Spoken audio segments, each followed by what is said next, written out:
Assalamualaikum warahmatullahi wabarakatuh. Oke, kembali lagi di perjumpaan kita ya, di mata pelajaran pemrograman dasar SMK Bina Mitra, khususnya untuk kelas 10 TKJ dan 10 Aksio, dan masih tetap bersama saya, Indra Kusuma. Oke, yang sebelumnya kita sudah membahas mengenai sejarah daripada algoritma ya. Kita masih di bab 1 mengenai algoritma.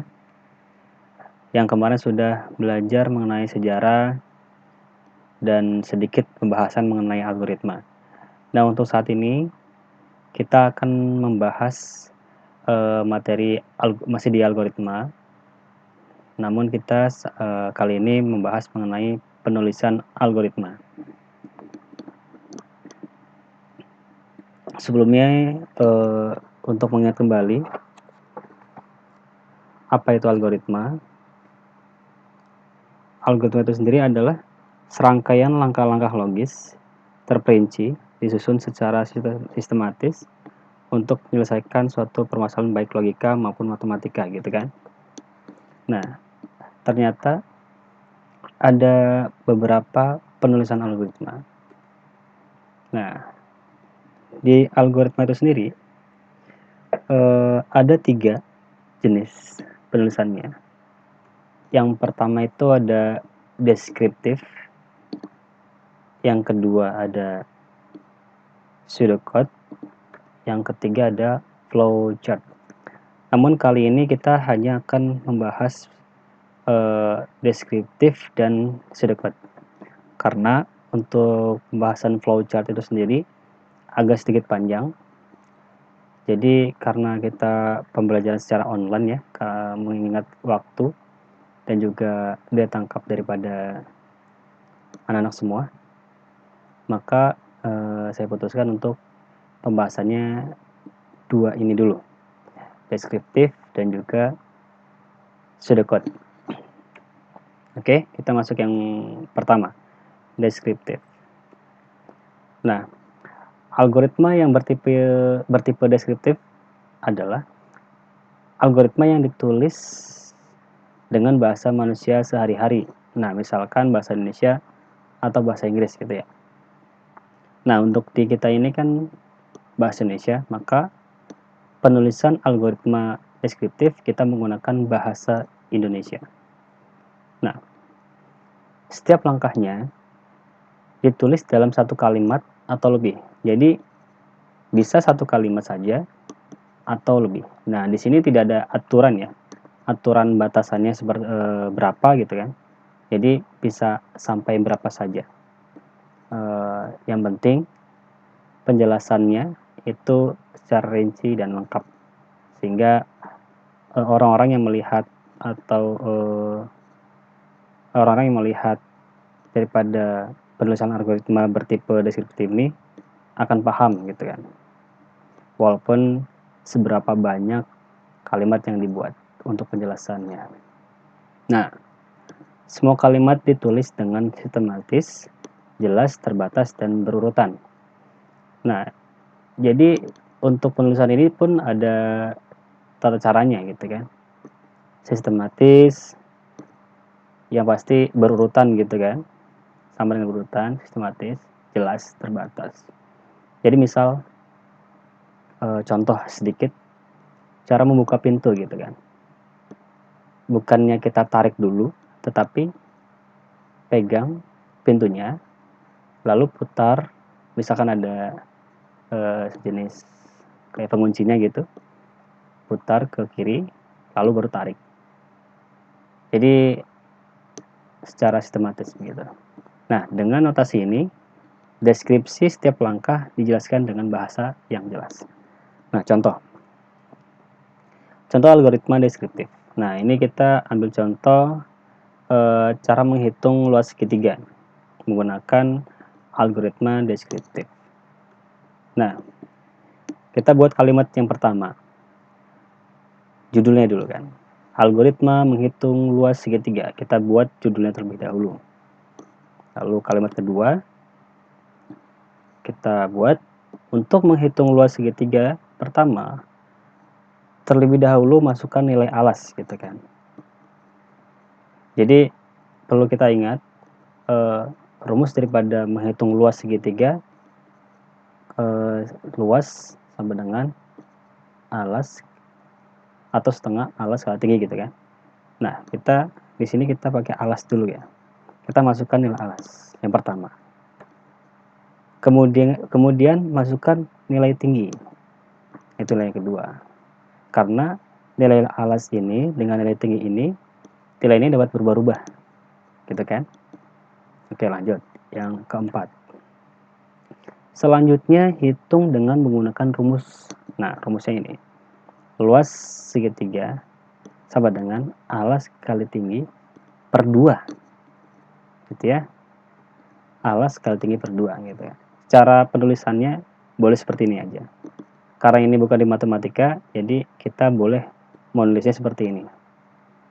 Karena kita hanya menjelaskan perihal bagaimana penulisan algoritma deskriptif menghitung luas segitiga. Nah, yang terakhir, cetak luas. Gitu.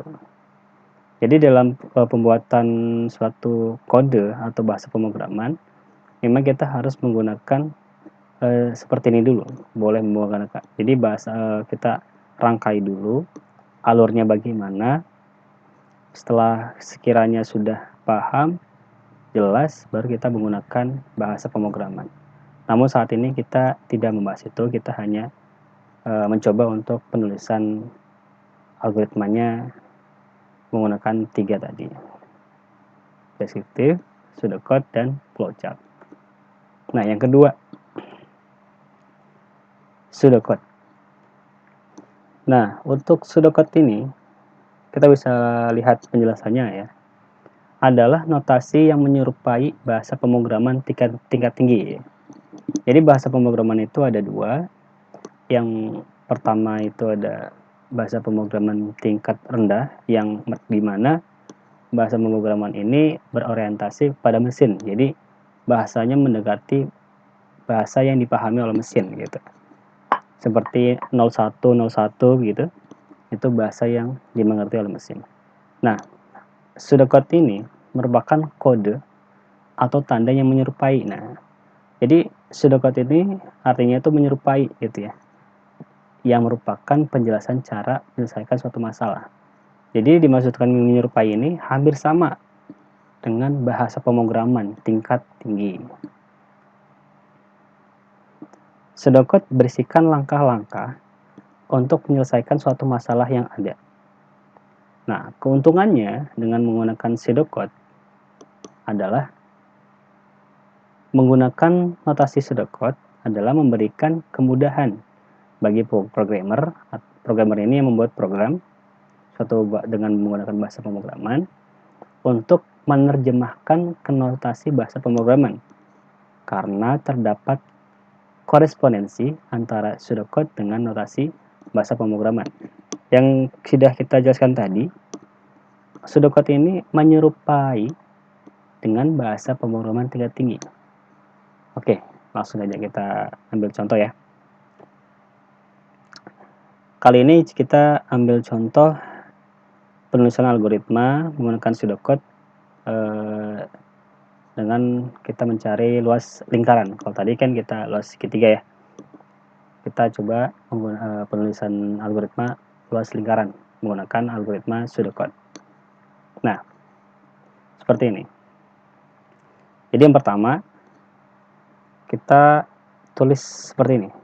Program luas underscore lingkaran. Jadi karena memang di sini tidak bisa ini disambung ya. Jadi judulnya dulu program luas lingkaran. Jadi untuk luas lingkaran ini sendiri tidak bisa dipisah, maka kita menggunakan underscore. Jadi kalau misalnya kita bisa lihat penulisannya ya, ada suatu bahasa pemrograman yang mirip dengan ini, yaitu bahasa pemrograman Pascal. Jadi nanti kita praktek nanti kalau misalkan ada waktu, kita coba belajar mengenai Pascal. Hampir mirip seperti ini. Makanya pseudocode itu sendiri dijelaskan bahwa memudahkan programmer karena memang notasinya itu menyerupai dengan bahasa tinggi, bahasa pemrograman tingkat tinggi. Oke, kita lanjut. Yang pertama kita menulis program, judulnya dulu, program luas lingkaran. Lalu kita tulis deklarasi. Kalau bahasa Inggrisnya itu declaration gitu ya. Jadi kita mendeklarasikan dulu. Jadi bahannya apa saja yang ada gitu kan. Contoh, pi sama dengan 3,14 ya. Kita di sini menggunakan titik ya.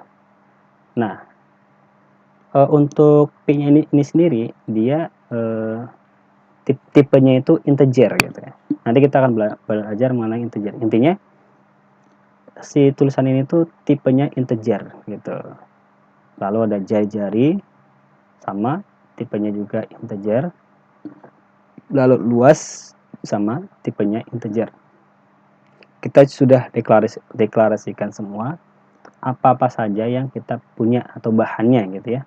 Apa saja kita punya, kita deklarasikan. Nah, lalu setelah kita sudah deklarasikan, kita deskripsikan, kita jelaskan program itu bagaimana. Nah, di sini kita ada tulisan bahasa Inggris ya, read, baca dalam kurung.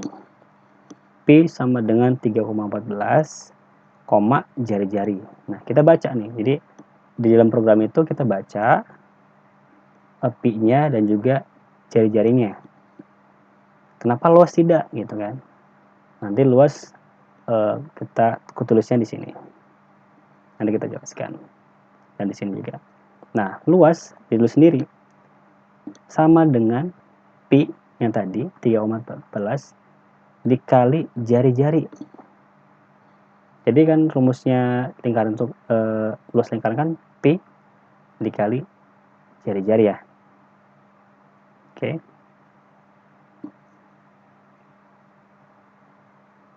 Pi dikali jari-jari. Kita ambil contohnya seperti ini gitu ya. Lalu write, tulis gitu kan. Tulis dalam kurung luas. Jadi nanti hasilnya misalkan sudah dimasukkan semua jarinya berapa gitu kan.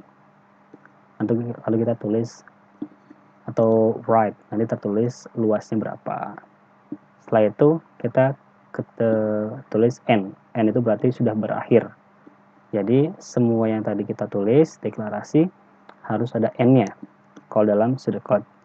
Jadi penulisan algoritma secara pseudocode ini hampir sama dengan bahasa pemrograman yang nanti kita pelajari gitu. Hampir sama lah dengan bahasa tingkat tinggi. Oke ya. Mungkin itu yang kita bisa pelajari untuk hari ini. Kita coba ulang sedikit. Untuk yang ulang dari awal ya. Ada 3 jenis penulisan algoritma: deskriptif, pseudocode, dan flowchart. Yang dimana flowchart nanti kita bahas di pertemuan berikutnya. Nah, untuk cara mudahnya ya, kalau deskriptif itu menggunakan bahasa sehari-hari dengan ketentuan kalimat yang ditulis dengan sistematis, jelas, terbatas, dan berurutan gitu ya, berurutan. Nah, kalau misalkan dengan pseudocode itu dia hampir sama dengan bahasa pemrograman tingkat tinggi. Nah, kalau misalkan kita mau bahas secara gampangnya, pastikan ada 3 jenis komponen ini. Yang pertama judul, misalkan kalau kita menghitung luas segitiga, boleh program luas underscore segitiga. Dan terus ada lagi deklarasi. Misalkan apa tuh segitiga? Alas gitu kan. Alas sama dengan integer. Terus tinggi sama dengan integer. Luas sama dengan integer gitu kan. Misalkan kalau misalkan kita menggunakan mencari luas segitiga gitu. Lalu ada komponen deskripsi, di mana deskripsi ini fungsinya adalah menjelaskan mengenai bagaimana program ini berjalan, seperti itu. Yang pasti ada read, membaca, lalu luasnya bagaimana, lalu write dalam kurung luas ini tadi, lalu diakhiri pasti diakhiri dengan end. Nah, jadi gini, mudahnya adalah ada 3 komponen dalam penulisan algoritma pseudocode. Yang pertama judul, pasti ada tulisan program, itu lalu judul kalian, lalu ada deklarasi, di mana di dalamnya ini tipe-tipenya itu apa saja gitu kan. Kita ambil contoh integer semualah pokoknya. Lalu ada deskripsi yang ketiga, di mana deskripsi ini menjelaskan mengenai bagaimana program ini berjalan. Kalau mudahnya adalah kita ikuti ini saja gitu ya. Di mana ada read, lalu yang dicari luas, lalu ada write, balik lagi luas, dan pasti diakhiri dengan tulisan end atau berakhir gitu ya. Jadi di mana sudah dibaca, dikerjakan, dicetak, sudah berakhir. Seperti itu. Ini penjelasan mengenai pseudocode. Gitu ya.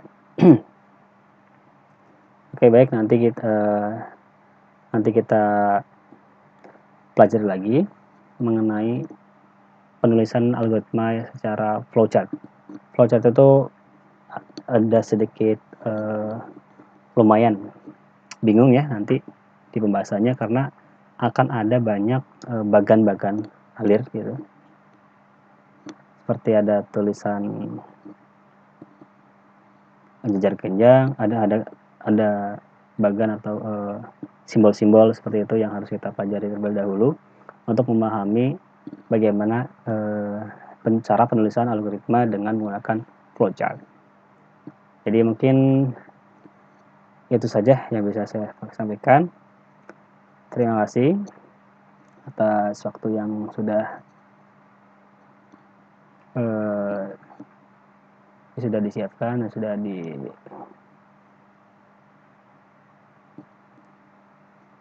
disiapkan gitu ya. Terima kasih atas waktunya. Tetap belajar di rumah. Misalkan belum paham, putar saja video ini sampai paham gitu ya. Oke, dari saya terima kasih. Jangan patah semangat, tetap belajar dengan niat dan semangat. Jangan lupa untuk selalu menjaga kesehatan dan juga selalu mengutamakan protokol yang ada. Oke, terima kasih. Sampai jumpa di minggu depan. Wassalamualaikum warahmatullahi wabarakatuh.